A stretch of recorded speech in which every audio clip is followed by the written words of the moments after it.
Дүйшөмбү күнү Казакстандын маданият министри кыргыз элине өзүнүн сын пикирин билдирип, Орусияда таманакы маңдай тери менен акча таап жүргөн мекендештерибизди кемсинтүү менен Кыргызстандын келечеги караңгы дегендей кылып сөз кыйытканын баарыбыз эле уктук. Өз өлкөсүнүн келечекте туңгуйка кептелерин Чыңгыз Айтматов илгери эле билип, өзүнүн чыгармаларында жазган деп айтууга чейин барды.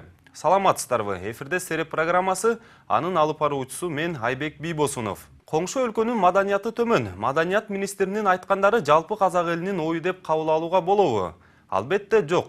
Биздеги тышкы миграция маселеси аларда дагы оор экенин билген казак туугандар өзлөрүнүн министри үчүн бизден кечирим да сурашты. Андыктан жалпы казак элине тиш кайраштын кереги деле жок. Бир карын майды бир кумалак чиритет деген мына ушул. Ошол эле учурда министр тарабынан айтылган сөздөр эки элдин мамилесине доо кетирди деп айтуунун да кереги жок. Иттин үрүшүнөн кербендин жүрүшү эч өзгөрүлбөйт.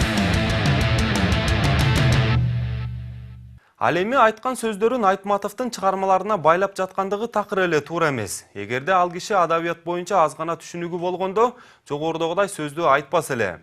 Билген кишиге Айтматов капчыктын жардылыгын эмес, жан дүйнөнүн жардылыгын жазган болуучу. Коомдук ажаткана тазалап иштегендердин арасында көптөгөн улуттардын өкүлдөрү болсо керек. Ошол эле казак улутундагылар дагы.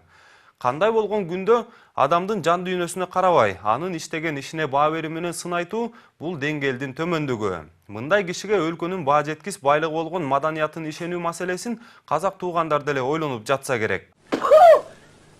Жүзүң курусун. Ал ериң кеткениме турбайсыңбы?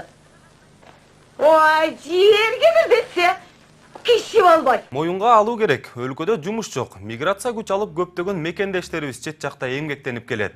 Ошол эле учурда алар ууру кылып кызарган жерге колун салбастан өзүнүн ак эмгеги менен үй бүлөсүн багууда. Жана өлкө экономикасына дагы салымын кошуп жатпайбы? Бүгүнкү заманда колго тийген жумушту иштеген эмес, алакан жайып жан баштап жатып алуу өлкөнүн келечегин караңгылатат. Аман туруңуздар.